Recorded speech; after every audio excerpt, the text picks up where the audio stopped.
Sveiki, čia yra mano MGB 1965 metų gamybos. Aš ją pirkau Kalifornijoje.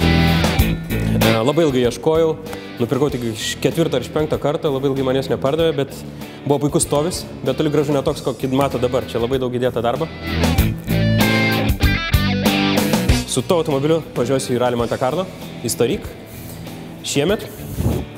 Čia jau matot jį pilnai paruoštą tam rally. 72 stipinų ratlankiai, tokius naudojo sporte. Ką mes turim viduj? Motolito vairą.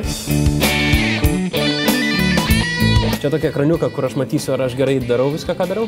Lopšio tipo klasikinės sėdynės Cobra.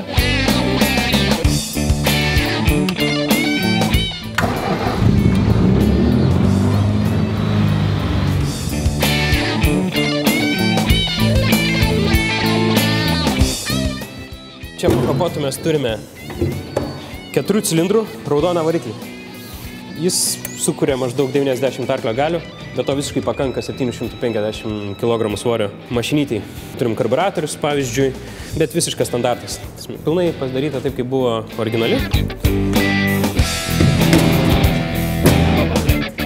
Dar mes sumontavom saugos lankus, nes planuojam gerai lėkti ten tais siaurais ir pavojingais keliukais. Važinėje mes vėliau turėsim porą atsarginių ratų, kanistrą benzino, dar turėsim plaktuką ar ratam užveršti. Turim tam tikrų patobulinimų automobilio. Pavyzdžiui, montuosim blokiruotę į galinį reduktorių, tam, kad įvažiuotumėm visus kalnus ir kad buksuotų abu ratai ir būtų daugiau vaizdo žiūrovų. Ir čia yra mano šturmanis Vytautas. Sekite mūsų komandos naujienas, Monte Carlo ralis, klasikinis ralis jau greitai.